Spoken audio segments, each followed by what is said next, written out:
Hello everyone, today we're going to be talking about a handful of feminist comics that have over 200,000 notes on Tumblr. I will be reading the comics to you and then telling you my thoughts on each one. Here's the first comic. This is Lucy. Lucy loved to watch Teen Titans every week on Cartoon Network from 2003 to 2006. Lucy loved Starfire. Starfire can fly! And she can shoot firebolts, and she wants to be everyone's friends, and she's loyal, and she loves Robin, and she gets her strength from the power of her emotions. Lucy is now in college. She misses her childhood idol, but Starfire hasn't been on television for years. Thankfully, DC Comics is heavily promoting their rebooted comic aimed at new readers. Comic book Starfire is an amnesiac, emotionally detached sex prop who has no friends and doesn't enjoy things because enjoying things is super lame. I'm so bored, show me your penis. You have got to be kidding me. Lucy will never try another DC comic again. The Teen Titans cartoon had 2 million viewers. Best case scenario, a comic book will have 100,000 readers. DC Comics, bad at math. So let's talk about Starfire in the comics versus Starfire in the TV show.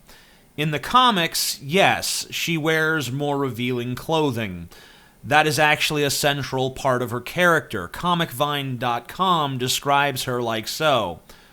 Starfire has an outgoing and vivacious personality that epitomizes the joy-seeking aspects of Tamaranian culture. She wears her emotions on her sleeve, loves to have fun, and often expresses herself in flamboyant ways. Tamaranians tend to wear very little clothing compared to humans, both as a reflection of their uninhibited culture and in order to absorb more solar energy through their skin and convert that energy into the power of flight. Starfire is no exception to this, and she finds the human mode of dress to be unnecessarily prudish and restrictive. She prefers wearing outfits that cover as little of her curvaceous figure as it is possible to get away with, and enjoys the obvious attention that this creates. She is openly flirtatious with men, even taken ones, and is seemingly oblivious to the jealousy she generates in other women. Starfire can instantly assimilate other languages simply through physical contact with the other person, and if the other person is male, she will usually kiss them, often without any warning, since it is more fun for her that way. However, Starfire is a born warrior, and her sweet and frivolous personality evaporates whenever a combat situation arises. She is a fierce and no-nonsense fighter and extremely aggressive in battle. When fully provoked, she can fly into a berserker rage, increasing her already impressive strength level. And when in this state, her teammates have sometimes had to physically restrain her out of fear that she might kill her opponents. So, a strong sense of sexuality is part of Starfire's character, as it is part of the character of many real people, both men and women. Obviously, for a children's cartoon, Starfire's personality had to be tweaked and rewritten a bit, and she was rewritten into a very naive, innocent character who actually comes across as insecure much of the time. So this feminist comic is basically saying, we prefer the naive and insecure kiddie portrayal of a female character to her more confident and infinitely more badass comic book version. Why? Because she dresses too slutty. She's too promiscuous.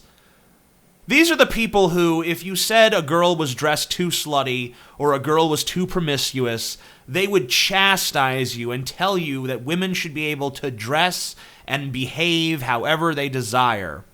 This, to me, shows the superficiality of internet feminists.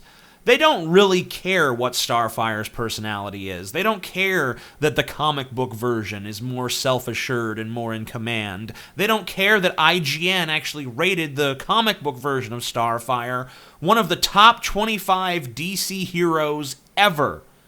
They don't care that the cartoon version is, in contrast, naive and somewhat vapid. The only thing they care about is that one is too sexual and the other is perfectly chaste. Feminists are the new Puritans. So let's read another feminist comic. I'm tired of you griping that chicks in comic books are sexually objectified. The dudes are too. They're big, impossibly muscled hunks. First of all, Google false equivalence. Being a big, impossibly muscled hunk is a male power fantasy. It has jack to do with what a female such as myself finds attractive. Yes, because as we know, all females are ubiquitously attracted to only one type of form. Here, let me show you what I mean. If I'm gonna get the hots for Batman, he has to be built for dexterity, not power. Let's make him more lean. And you know what? Seeing his eyes is important. They should be large and intense. Let's throw in some rosy cheeks and kissable lips. And then there's this Batman drawing. That makes me feel uncomfortable. Welcome to the background radiation of my life. The double standards of Tumblr feminists are unending. If you draw beautiful women in comics, you're objectifying and sexualizing women. If you draw beautiful men in comics, it's a male power fantasy. Feminists just read this shit and nod their empty fucking heads like it makes sense. Just like if a man hits a woman, it's abuse. If a woman hits a man, it's a joke. If a woman doesn't shave her armpits, she's liberated. If a man doesn't shave his face the way she likes, then he's a neckbeard. If a man draws comics full of sexualized women, he's a pervert. If a woman draws a comic full of sexualized men, hey, that's okay.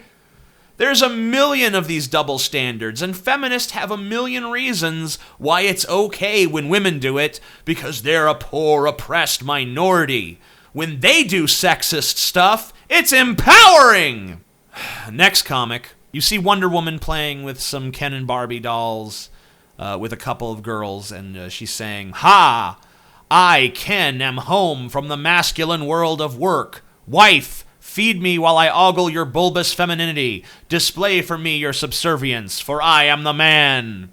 And the girl is like, "Diana is so terrible at playing house."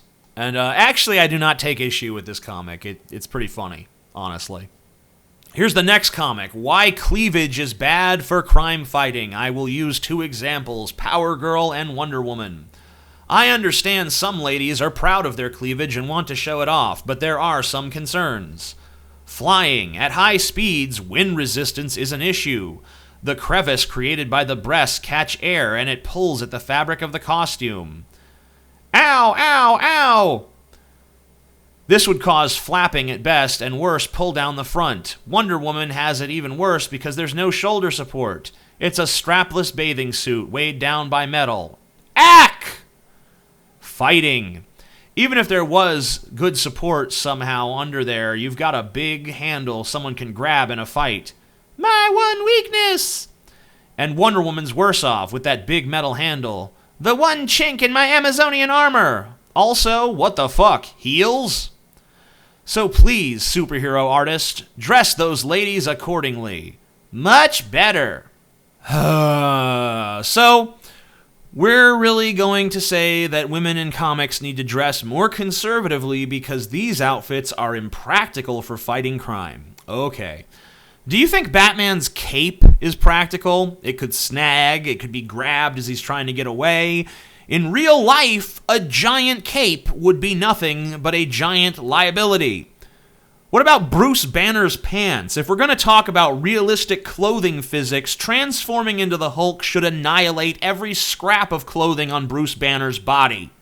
The Hulk should be butt naked with his big green wang flopping around. Listen, superheroes are people with magical powers who dress in tights and fight other people with magical powers who dress in tights.